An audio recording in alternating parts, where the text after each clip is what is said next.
Assalamualaikum warahmatullahi wabarakatuh. Alhamdulillahirabbil alamin. Alhamdulillah. Baik anak-anak sekalian, sebelum masuk ke pelajaran, perkenalkan nama saya Muhammad Adib Sahala. Saya sebagai guru mata pelajaran fikih di Madrasah Aliyah Plus Nurul Rahmah Pondok Pesantren Al Kamal. Pada pertemuan kali ini saya akan menjelaskan tentang jinayah. Baik, apa itu jinayah? Jinayah khususnya adalah dalam hal al-qatlu, yakni pembunuhan. Nah, secara hukum syar'an, secara syariah, secara bahasa, pembunuhan adalah menghilangkan nyawa manusia.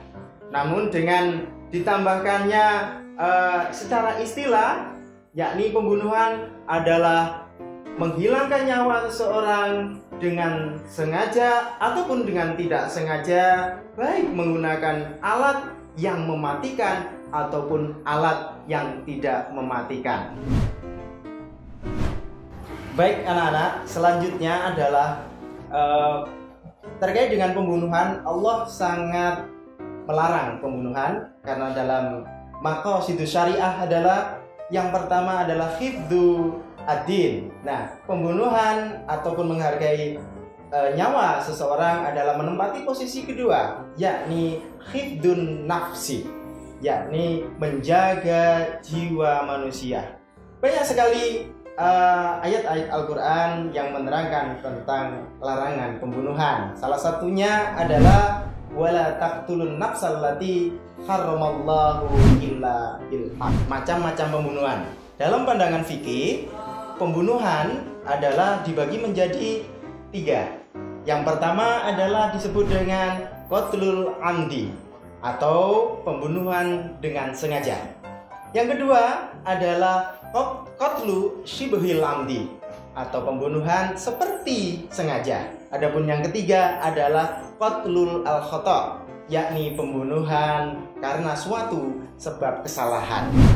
Apa sih yang disebut dengan qatlul amdi? Pembunuhan seperti sengaja itu? Pembunuhan seperti sengaja adalah pembunuhan yang dilakukan dengan cara ataupun menghilangkan nyawa seseorang dengan niat, dengan sengaja, dengan strategi, ataupun dengan cara-cara yang telah direncanakan oleh seseorang untuk menghilangkan nyawa orang lain. Nah, di situ alat yang digunakan tentunya adalah alat yang mematikan, yang dapat menghilangkan, melukai seseorang yang akan dibunuhnya, ataupun musaqqal, ataupun hal yang memberatkan sehingga menyebabkan hilangnya nyawa seseorang. Yang kedua adalah qatlu syibhil amdi atau pembunuhan seperti sengaja. Apa sih adik-adikku semuanya qatlu syibhil amdi itu? Qatlu syibhil amdi adalah pembunuhan yang mana dilakukan oleh seseorang bertujuan untuk menghilangkan nyawa seseorang, namun dengan menggunakan alat-alat yang dianggap tidak mematikan. Yang ketiga adalah qatlu al-khata'. Nah, pembunuhan karena suatu kesalahan ini banyak sekali terjadi di sekitar kita. Bukan adanya niat sang pelaku untuk menghilangkan nyawa seseorang, tapi karena ada suatu kesalahan di mana seseorang menyebabkan hilangnya nyawa orang lain karena adanya kesalahan. Sebagai misal, seorang supir dia tidak sengaja menabrak ada orang yang menyeberang jalan dan lain sebagainya. Baik anak-anak, selanjutnya adalah apa sih sanksi bagi seorang pembunuh atau yang menghilangkan nyawa seseorang lain? Di sini terhadap 3 hal yang telah kami sebutkan tadi dari macam-macam pembunuhan, tentunya masing-masing model pembunuhan ini mempunyai sanksi hukuman yang berbeda-beda. Yang pertama, pembunuhan dengan sengaja. Ini tentunya adalah yang menempati posisi sanksi yang paling berat. Apa itu sanksinya? Sanksinya adalah dengan diqisos, dengan cara dia juga dihukum mati. Yang kedua adalah pembunuhan seperti sengaja. Sanksinya adalah dia tidak diqisos, namun dia harus membayar diyat mughalladah, yakni membayar denda berat.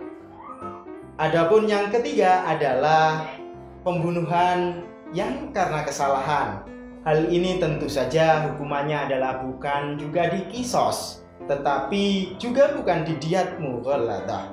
Namun hukumannya adalah pada taraf yang lebih ringan, yakni diyat mukhaffafah. Di bawahnya diyat mughalladah. Baik, adik-adikku sekalian, Allah sangat menghargai nyawa manusia karena Allah sendiri yang menciptakan manusia. Oleh karena itu, agama kita adalah agama yang sangat menghargai nyawa manusia. Jadi, silahkan adik-adikku sama-sama kita menghargai nyawa kita masing-masing dengan cara tidak menghilangkan nyawa seseorang tanpa hak. Oleh karena itu, mari bersama-sama kita menjaga diri kita untuk tidak terjerumus dalam hal-hal yang tidak dibenarkan oleh agama, oleh Allah Subhanahu wa Ta'ala. Demikian yang dapat saya sampaikan terkait dengan materi pembunuhan dan macam-macamnya. Saya harapkan adik-adikku sekalian bisa mencerna, bisa mengambil hikmah dan manfaat dari materi ini. Sekian, billahi taufiq wal hidayah wa ridha wal inayah. Wassalamualaikum warahmatullahi wabarakatuh.